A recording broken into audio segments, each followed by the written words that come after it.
اشرک باللہ، بڑا گناہ اللہ کے ساتھ ذات و صفات کے ساتھ شرک کرنا، اور دوسرا والدین کی نافرمانی. یہ دونوں گناہ گنوائے، آپ نے ٹیک نہیں چھوڑی. اس کے بعد آپ علیہ الصلوۃ والسلام نے ٹیک چھوڑ دی. جیسے کوئی اس سے اہم بات آپ کہنا چاہ رہے تھے تو آپ علیہ الصلوۃ والسلام نے اپنا جو آرام کے ساتھ تشریف فرما تھے، تکیے کے ساتھ ٹیک لگا کے تشریف فرما تھے، ٹیک چھوڑی اور پھر صحابہ کو متوجہ فرمایا اور فرمایا تیسرے نمبر پہ فرمایا کبیرہ گناہوں میں سے بڑا گناہ قول الزور او شہادت الزور. فرمایا میرے صحابہ کبیرہ گناہوں میں سے بھی بڑا گناہ جھوٹی بات کہنا یا جھوٹی گواہی دینا. جو صحابہ اس مجلس میں موجود ہیں وہ کہتے ہیں کہ آپ علیہ الصلوۃ والسلام یہ بات شرک کی بات ایک دفعہ کہی، والدین کی نافرمانی کا جملہ ایک دفعہ دہرایا، اور اس جملے کو بار بار حضور فرماتے جا رہے. ایک دفعہ نہیں فرمایا، ٹیک چھوڑ دی اور پھر ایک دفعہ، پھر دوسری دفعہ، پھر تیسری دفعہ. صحابہ کہتے ہیں ہم تمنا کرنے لگے لیتہو سکتا، کہیں کوئی عذاب نہ اتر آئے، پیارے نبی خاموش کیوں نہیں ہوتے. آپ بار بار فرما جا رہے بڑا گناہ کبیرہ گناہ جھوٹی گواہی، بڑا گناہ کبیرہ گناہ جھوٹ بولنا جھوٹی گواہی. حضور بولتے جا رہے، فرماتے جا رہے، حتیٰ کہ صحابہ کہتے ہیں ہم نے تمنا کی کاش حضور خاموشی ہو جاتا. میرے دوستو، اور معاف کرنا آج کیا ہو رہا، 1000 کی خاطر جھوٹ بولنا تو مسئلہ ہی کوئی نہیں. عدالتوں میں کرائے کے لوگ ملتے ہیں، کرائے کے، لا الہ الا اللہ، کرائے کے جھوٹی گواہی دینے کے لیے تیار بیٹھے. 100 روپے پکڑاؤ، 1000 روپے پکڑاؤ جھوٹا گواہ بننے کے لیے. اپنی دنیا بھی اجاڑ بیٹھے گا، اپنی آخرت بھی اجاڑ بیٹھے گا. یاد رکھنا دوست، مر جائیں زبان پہ جھوٹ بنا لیں. قرآن آپ اٹھائیں، قرآن مجید میں اب کتنا سخت لفظ ہے لعنت. آپ اندازہ کریں کتنا خطرناک لفظ ہے. کوئی کسی کو کہہ کے تو دیکھیں، چاہے وہ بھنگی کیوں نہ ہو، پرلے درجے کا گناہگار کیوں نہ ہو. اب آپ اس کو مسلمان کو لعنت کا لفظ کر سکتے ہیں؟ آپ کہہ کے تو دیکھیں. لیکن الا لعنت اللہ علی الکاذبین، قرآن یہ الا کا لفظ عربی زبان میں غیر متوجہ کو متوجہ کرنے کے لیے آتا ہے. ارے ارے ارے ارے ارے بھائی توجہ کرنا، ادھر ادھر ادھر، اس یہ کہنا ہونا تو عربی میں آتا ہے الا الا. فرمایا خوب سنو، خوب سنو، جھوٹے پر اللہ کی لعنت، جھوٹے پر اللہ کی پھٹکار. قرآن کہہ رہا ہے، قرآن، معاف کرنا میرا فتویٰ نہیں ہے، اللہ کی کتاب. او بھائی جس پر اوپر سے پھٹکار برس گئی اس کا کیا بچے گا؟ جھوٹ بول کر مال بیچا اور ادھر سے اللہ کی لعنت آ گئی، کیا بچے گا؟ اس مال میں برکت ہوگی، وہ مال خوشیاں لائے گا، وہ مال سکون لائے گا، وہ مال خیریں لائے گا، برکتیں لائے گا. کیسے ہو سکتا ہے؟ ادھر سے جھوٹ بول رہا، ادھر سے لعنت برس رہی. ہو بھائی اس نفع کا کیا فائدہ؟ حیران ہوتے ہیں. یہ تاجر طبقہ اکثر بیٹھے ہیں، یعنی اکثر یہ جملہ سنا ہے. کوئی بھی گاہک کھڑا ہے نا، اور جی بارہ تے نہیں کھانا ماسی چاچی، لیکن بس یار کمال ہے، تو اس گرمی میں بیٹھا ہوا ہے، یہ کیا سچ بول رہا ہے تجھے بارہ نہیں کھا رہا؟ 1 روپے بھی اگر نفع لے رہا ہے تو بارہ کھا رہے ہیں کہ نہیں کھا رہا ہے؟ حالانکہ دگنا چوگنا نفع لیے جا رہا ہوتا ہے. یہ کیا جھوٹ نہیں ہے؟ بلکہ ایک اور مصیبت، ایک جھوٹ اور ساتھ جھوٹی قسم، لا الہ الا اللہ. جوسی ساتھ قسم اٹھا کے کیا دیتے ہیں، اللہ دی قسم ہے بھائی جان 1 روپے دا نفع توڑے کو نہیں لیندے. بھائی تمہارا دماغ خراب ہے، ادھر بیٹھے ہو، اتنے خیر خواہ کہاں سے آ گئے؟ تو بھائی کیا ضرورت ہے؟ گاہک جاتا ہے چلا جائے، لیکن جھوٹ کو زبان پہ نہ لائے.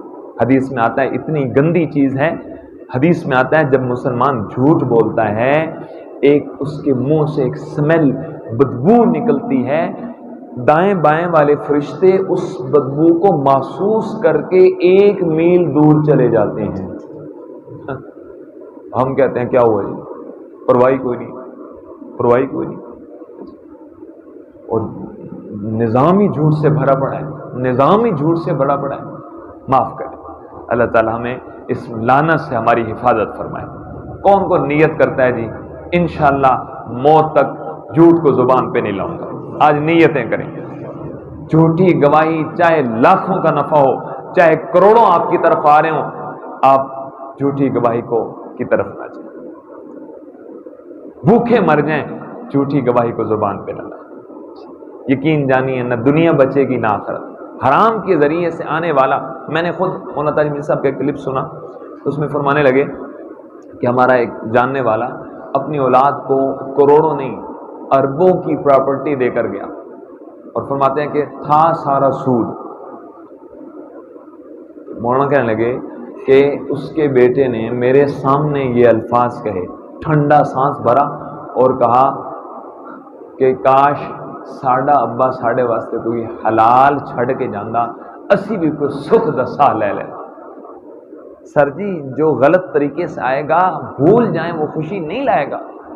یقین جانیے دنیا بھی اجاڑے گا اور آخرت کی آگ تو ہے ہی ہے، آخرت کے دھکے تو ہیں ہی ہیں، دنیا میں بھی سکون نہیں لائے گا، ہسپتالوں کے چکر لگوائے گا، عدالتوں کے چکر لگوائے گا، پتہ نہیں کہاں کہاں کے چکر لگوائے گا۔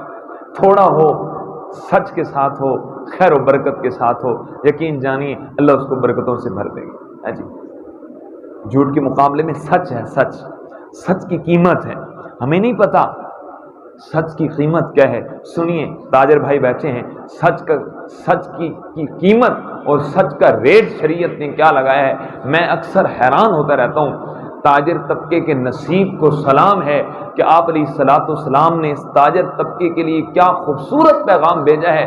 بیٹھا اپنی دکان پہ ہے، کما اپنے بچوں کے لیے رہا ہے، دکھنے میں دنیا ہے، بازار ہے، لیکن پیارے نبی صلی اللہ علیہ وسلم نے اتنا زبردست پیغام، اتنی پیاری بشارت تاجر طبقے کے لیے بھیجی۔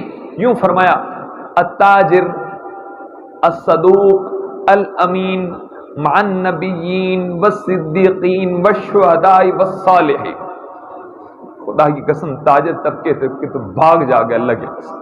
فرمایا تاجر صرف مسلمان تاجر اپنے اندر دو باتیں پیدا کر لے، بس الصدوق سچ پہ آ جا، جھوٹ کو چھوڑ دے، الامین امانت پہ آ جا، بددیانتی کو چھوڑ دے۔ دو نمبر چیز، ایک نمبر کہہ کے بیچنا کیا ہے، بددیانتی ہے کہ نہیں ہے، عیب دار چیز کا عیب بتائے بغیر بیچنا اور بعد میں ہنسنا کہ میں دال آیا دیہاتی بندے نو، جی اپنے دوستوں کے ساتھ پھر خوشگپیاں لگانا۔ تو سچ پہ آ جا، امانت پہ آ جا، انعام دیکھنا دوستو سوچوں سے بالا تر، انعام سنیے گا۔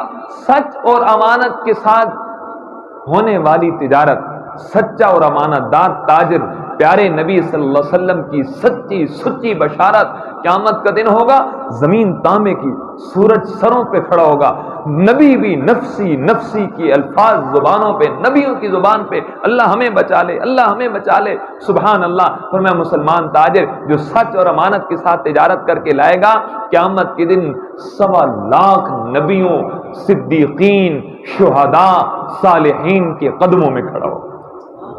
او بھائی مان نبیین، ہم تو کیا کہتے ہیں فلاں ایک کسی بزرگ کسی عالم کی صحبت میں کو اللہ قیامت کے دن اس کے پڑوس میں جگہ دے دے تو بارے نہیں آ رہے، جی کسی صحابی کے قدموں میں جگہ مل جائے تو بلے بلے، یا اللہ نبی صلی اللہ علیہ وسلم بلکہ مان نبیین، واہ واہ۔ اس حدیث کا مفہوم یوں لگتا ہے کہ اگر سچ پہ آ جا تاجر، امانت پہ آ جا، قیامت کے دن کبھی تو موسیٰ علیہ السلام کے ساتھ، کبھی عیسیٰ علیہ السلام کے ساتھ، کبھی یونس علیہ السلام، کبھی بابا جی ابراہیم علیہ السلام کی صحبت، واہ واہ۔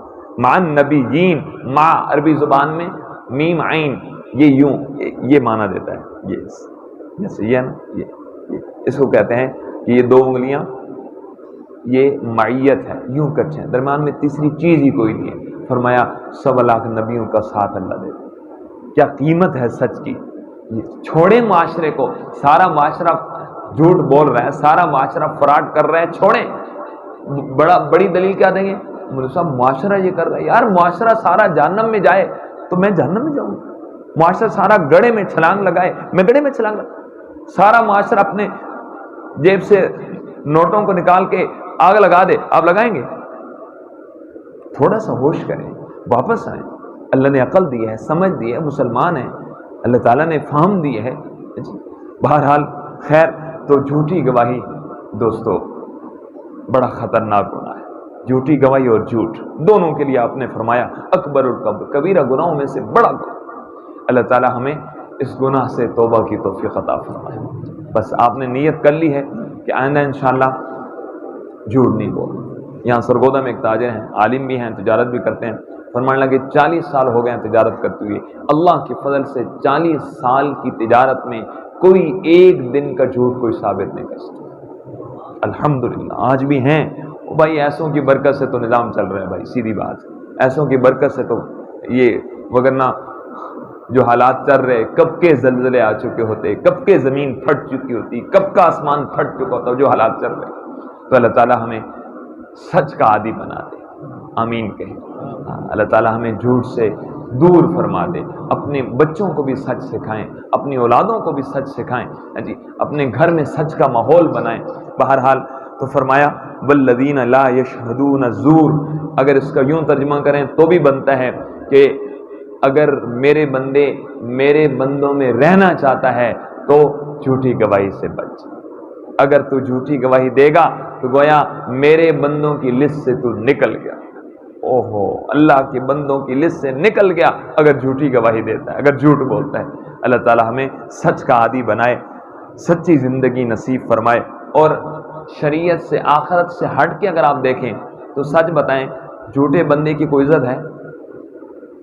جھوٹے بندے کو کوئی منہ لگاتا ہے؟ جھوٹے بندے کو کوئی اچھا سمجھتا ہے؟ دنیا میں بھی خجل خواری اور آخرت کے دھکے بھی، کیا نفع ملا بھائی؟ کیا نفع ملا؟ دنیا میں بھی لوگوں کے دلوں سے دور، دنیا میں بھی نفرت کی نگاہ سے دیکھا جا رہا، اور آخرت کے دھکے بھی، اور لعنت الگ۔ اللہ تعالیٰ حفاظت فرمائے۔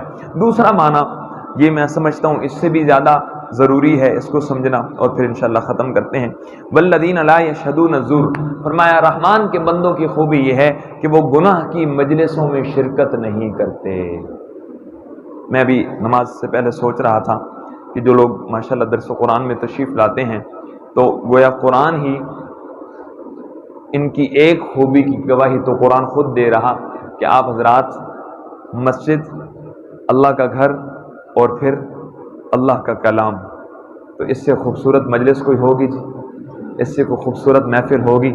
تو ماشاءاللہ آپ حضرات خوش نصیب ہیں کہ آپ حضرات اس ایک خوبی کے اعتبار سے، ظاہر ہے بری مجلس کے الٹ کے ہے اچھی مجلس، تو جو اچھی مجلس میں شرکت کر رہا ہے، کرتا رہتا ہے، تو گویا قرآن کی یہ آیت گواہ دے رہی کہ وہ رحمان کے بندوں میں سے، وہ اللہ کے بندوں میں سے ہے، وہ اللہ کے محبوب لوگوں میں سے ہے۔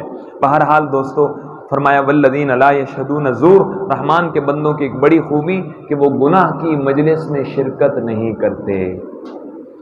آج کل اللہ تعالیٰ حفاظت فرمائے، جہاں جائیں کہیں موسیقی، کہیں غیبت چل رہی، کہیں دھوکہ، کہیں فراڈ، تو دوستو اس حوالے سے بھی اپنے آپ کو سنبھالیں۔ یہ جو غیبت ہے نا جی، اس نے تو یہ داڑھی ٹوپی والوں کو بھی معاف نہیں کی، اجاڑ کے رکھ، سچی بات ہے۔ اور گناہ اشد من الزنا، اشد من الزنا، پیارے نبی صلی اللہ علیہ وسلم کے الفاظ، حدیث پاک، زنا سے بڑا گناہ، زنا سے بڑا گناہ، تھوڑا سا سوچیں اس حدیث کو۔ زانی آدمی، اللہ حفاظت فرمائے، پورا معاشرہ اس سے نفرت کرتا نہیں کرتا؟ ایک بہت عام گناہگار مسلمان کے ذہن میں بھی ایک بہت بڑا گناہ شمار ہوتا ہے۔ یہاں کیا فرمایا جا رہا؟ غیبت اس سے بھی بڑا، اور مجلس سے بھری پڑی۔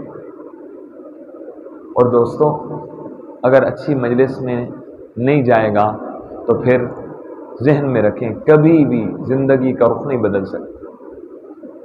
پکی ٹھکی بات ہے دوستو، اگر زندگی کا رخ بدلنا چاہتے ہیں، ہر درس میں کچھ نئی چیزیں سنتے ہیں، کبھی نماز کی اہمیت سن لیتے ہیں، کبھی روزے کی اہمیت سن لیتے ہیں، کبھی سچ کی اہمیت سن لیتے ہیں، کبھی حلال کمانے کی اہمیت ضرورت سنتے ہیں۔